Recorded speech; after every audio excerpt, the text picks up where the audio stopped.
Hello good morning dear student, welcome to Success Career. आज की इस वीडियो में आप लोग देखने वाले हैं आरएससी के मोस्ट इंपॉर्टेंट क्वेश्चन को, जो कि आपके एग्जाम के लिए काफ़ी हेल्पफुल होगा। तो वीडियो को अंत तक बने रहेगा और चैनल पर नए होंगे तो चैनल को सब्सक्राइब करिएगा और अपने दोस्तों के साथ इस वीडियो को अधिक से अधिक शेयर करिएगा। तो चलिए आज की मोस्ट इंपॉर्टेंट क्वेश्चन को कर रहे हैं और जो भी आंसर आपको पता होगा उसे कमेंट बॉक्स में बताने की कोशिश करेंगे। चलिए सबसे पहला क्वेश्चन है, in a refrigeration cycle the flow of a refrigerant is control by. यानी कि रेफ्रिजरेशन सिस्टम में जो होता है, जो रेफ्रिजरेंट का बहाव होता है उसको किसके द्वारा कंट्रोल किया जाता है? Compressor, condenser, evaporator, expansion valve. तो देखिए, जो कंट्रोल किया जाता है किसी भी कोई भी फ्लो और रेफ्रिजरेंट है उसको कंट्रोल किसके द्वारा किया जाएगा? तो ये वाल्व के द्वारा किया जाता है। तो करेक्ट आंसर यहाँ क्या हो जाएगा? डी हो जाएगा, एक्सपेंशन वाल्व। अगले क्वेश्चन की तरफ बढ़ते हैं।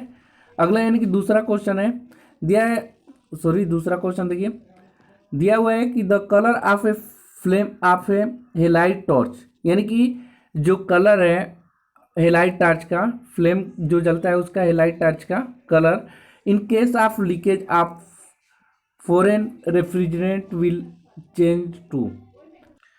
जो हेलाइट टार्च का जो फ्लेम है उसका कलर जो होता है वो जब लीकेज करता है फॉरिन रेफ्रिजरेंट तो वो कैसे चेंज हो जाता है? ब्राइट ग्रीन में, येलो में, रेड में, ऑरेंज में। तो देखिए वो चेंज हो जाता है आपका ब्राइट ग्रीन में, यानी करेक्ट आंसर ए हो जाएगा। अगले क्वेश्चन की तरफ बढ़ते हैं। अगला क्वेश्चन है, fire for air conditioning the operation theatre is a hospital the percentage of A outside air in A air supply. यानी कह रहा है कि एयर कंडीशनर के लिए जब ऑपरेशन थिएटर किया जाता है हॉस्पिटल में उस समय percentage of outside air in the air supply, यानी कि जो आउटसाइड की एयर होती है परसेंटेज का वो कितना सप्लाई किया जाता है? 0 या 20% या 50% या 100%। तो यहाँ पे करेक्ट आंसर हो जाएगा कि 100% जो होता है करेक्ट आंसर हो जाएगा। एक मिनट दोस्तों, मैं कलर चेंज कर। अगले क्वेश्चन की तरफ बढ़ते हैं।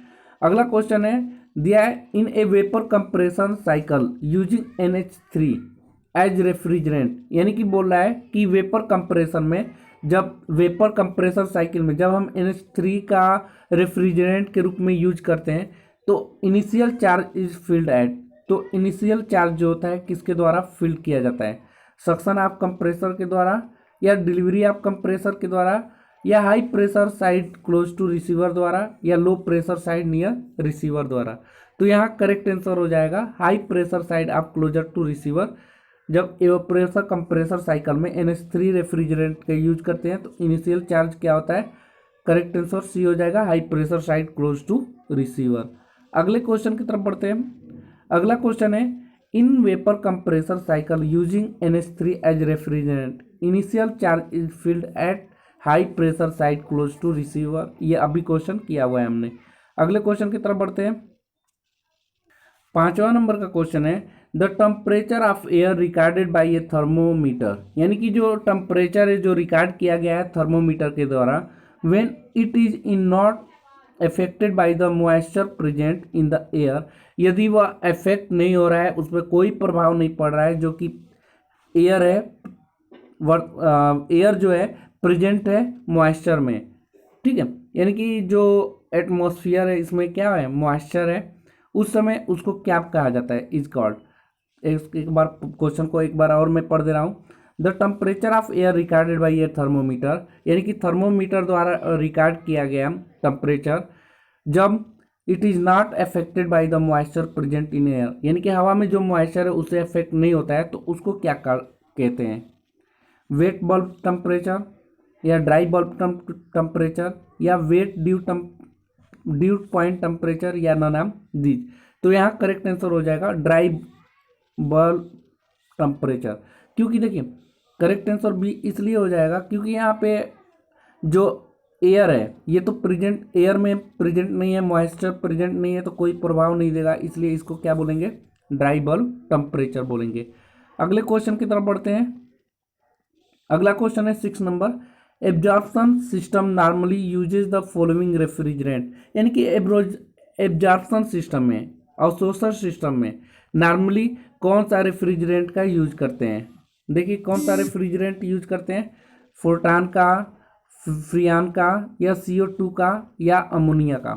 तो करेक्ट आंसर यहाँ क्या हो जाएगा, ऑब्जर्वेशन सिस्टम में नॉर्मली हम कौन सा रेफ्रिजरेंट इस्तेमाल करते हैं, तो अमोनिया का इस्तेमाल करते हैं। करेक्ट आंसर डी हो जाएगा। अगले क्वेश्चन की तरफ बढ़ते हैं। अगला क्वेश्चन है 7 नंबर, दिया है which of the following statement is correct, इनमें से कौन सा स्टेटमेंट जो है करेक्ट है, ठीक है, ये बताना है। चलिए ऑप्शन को पढ़ते हैं। देखिए इन वेपर एब्जॉर्प्शन रेफ्रिजरेटर, यानी कि वेपर एब्जॉर्प्शन रेफ्रिजरेटर में the compression of the refrigerant is avoided, correct है, बिल्कुल ए सही है, एवॉइड किया जाता है रेफ्रिजरेंट को। दूसरा है सब cooling can be achieved by the circulating more quantity of cooling water through the condenser, बिल्कुल ये भी सही है, बोल रहा है कि सब कूलिंग सिस्टम में अचीव किया जाता है circulating quantity of cooling water को, यानी कि कूलिंग वाटर को बार बार उसको क्या करके कंडेंस करके बार बार सर्कुलेट किया जाता है, ये भी सही है।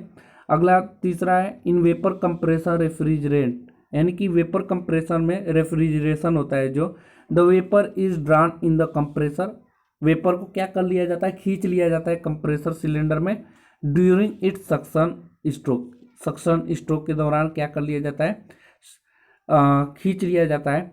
And is compressed adiabatically during the compression stroke, और एडियाबेटिक कंप्रेस किया जाता है कंप्रेशन स्ट्रोक के दौरान, तो ये भी सही है। तो यहाँ करेक्ट आंसर क्या हो जाएगा, all of the above correct answer हो जाएगा। अगले क्वेश्चन की तरफ बढ़ते हैं 8वें नंबर पे, दिया है allowable pressure on high pressure side, यानी कि जो एलाउएबल प्रेशर होता है हाई प्रेशर पे साइड पर, are ammonia absorption system is of the order of, तो एमोनियम जो एब्जॉर्प्शन सिस्टम है वो कौन से ऑर्डर में होता है ये बताना है, एटमॉस्फेरिक प्रेशर में, या स्लाइटली एबव एटमॉस्फेरिक प्रेशर में, या 24 बार या 56 बार। तो यहाँ जो करेक्ट आंसर हो जाएगा, ये जो प्रोसेस होता है 56 बार पे होता है, करेक्ट आंसर डी हो जाएगा। अगले क्वेश्चन की तरफ बढ़ते हैं। अगला क्वेश्चन है the COP of a Carnot refrigerator in the winter will be ... as compare to COP in, यानी कि जो कार्नट रेफ्रिजरेटर है विंटर का, ठीक है, उसका COP कंपेयर किया जाता है किसके COP से, सेम होता है, लोअर होता है, हाई होता है, या नन ऑफ दीज होता है। तो यहाँ करेक्ट आंसर हो जाएगा हायर होता है। देखिए जो कार्नट साइकिल का रेफ्रिजरेटर विंटर वाला होता है, कोई भी कार्नट रेफ्रिजरेटर हो या कार्नट वाला वो जो अदर्स होता है, ये हायर होता है as compare to COP other का। अगले क्वेश्चन की तरफ बढ़ते हैं। 10वें नंबर का क्वेश्चन है Clapeyron equation is relation between, Clapeyron equation जो है ये किससे रिलेटेड है,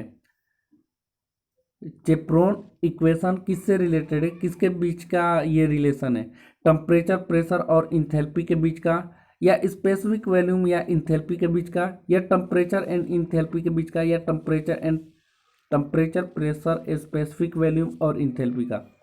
तो देखिए जो चेपरोन इक्वेशन है ये किसके बीच का रिलेशन है, तो ये टेम्परेचर प्रेशर स्पेसिफिक वॉल्यूम और इंथैल्पी के बीच का रिलेशन है, करेक्ट आंसर डी हो जाएगा। अगले क्वेश्चन की तरफ बढ़ते हैं। अगला क्वेश्चन है 11th नंबर, दिया है ड्यूरिंग ह्यूमिडिफिकेशन प्रोसेस, यानी कि ह्यूमिडिफिकेशन प्रोसेस के दौरान क्या इंक्रीज होता है, करेक्ट आंसर का कमेंट बॉक्स में आंसर बताइए हमें। देखिए ह्यूमिडिफिकेशन प्रोसेस के दौरान रिलेटिव ह्यूमिडिटी क्या होता है, इंक्रीज करता है, करेक्ट आंसर बी हो जाएगा। अगले क्वेश्चन की तरफ बढ़ते हैं। 12 नंबर दिया है where does the lowest temperature occurs in a vapour compression cycle, ठीक है, लोवेस्ट टेम्परेचर कब घटित होता है वेपर कंप्रेशन साइकिल में, वेपर कंप्रेसर साइकिल में कब लोवेस्ट टेम्परेचर होता है, कंडेंसर के दौरान, इवेपोरेटर के दौरान, कंप्रेसर के दौरान, या एक्सपेंशन के दौरान। सॉरी यहाँ पे कंडेंसर है। तो देखिए जो ये प्रोसेस होता है किस समय लोवेस्ट टेम्परेचर दिखाएगा वेपर कंप्रेशन साइकिल में, तो इवेपोरेटर के समय लोएस्ट टेम्परेचर दिखाएगा जब वेपर कंप्रेशन साइकिल चल रहा होगा। अगले क्वेश्चन पे बढ़ते हैं। अगला क्वेश्चन है the ratio of actual mass of water vapour in a given volume of a moist air to the mass of water vapor in the same volume of this saturated air at the same temperature and pressure is called relative humidity। ठीक है, अगले question की तरफ बढ़ते हैं। दिया है under cooling in a refrigeration cycle, यानी कि रेफ्रिजरेशन साइकिल जो कूलिंग वाला चल रहा होता है उसके दौरान क्या होता है, इंक्रीज सीओपी या डिक्रीज सीओपी होता है, या सीओपी रिमेन अनअल्टर्ड, या अदर फैक्टर डिसाइडेड सीओपी। तो यहाँ करेक्ट आंसर क्या हो जाएगा, करेक्ट आंसर जो हो जाएगा सीओपी जो है ये इंक्रीज कर जाएगा कूलिंग के समय। Under cooling in a refrigeration system increase COP. अगले क्वेश्चन की तरफ बढ़ते हैं। अगला क्वेश्चन है in a domestic vapour compression refrigerator the refrigerant commonly use in, यानी कि जो डोमेस्टिक वेपर कंप्रेसर रेफ्रिजरेटर होता है, यानी कि घरेलू जो वेपर कंप्रेशन रेफ्रिजरेटर होता है उसमें जो रेफ्रिजरेंट कॉमनली कौन सा यूज किया जाता है, CO2 का, अमोनिया का, या R12 का, या ऑल ऑफ दिस। तो यहाँ जो घरेलू रेफ्रिजरेटर होता है उसमें जो रेफ्रिजरेंट यूज किया जाता है वो है R12। करेक्ट आंसर हो जाएगा C। ठीक है, तो आज के लिए वीडियो में इतना ही रखने देते हैं क्योंकि ये 15 क्वेश्चन काफ़ी इंपॉर्टेंट है। अगला वीडियो में मैं आपको फिर से 50 क्वेश्चन कराऊंगा और आपको ऐसे ही मैं टोटल बहुत से क्वेश्चन कराने वाला हूं जो कि आपके रेफ्रिजरेशन एयर कंडीशन से काफ़ी इंपॉर्टेंट होगा। यदि आप एग्जाम में बैठ रहे हैं तो ये आपको एग्जाम में काफ़ी हेल्पफुल होगा। तो आज के लिए वीडियो में इतना ही। Thanks for watching this video guys.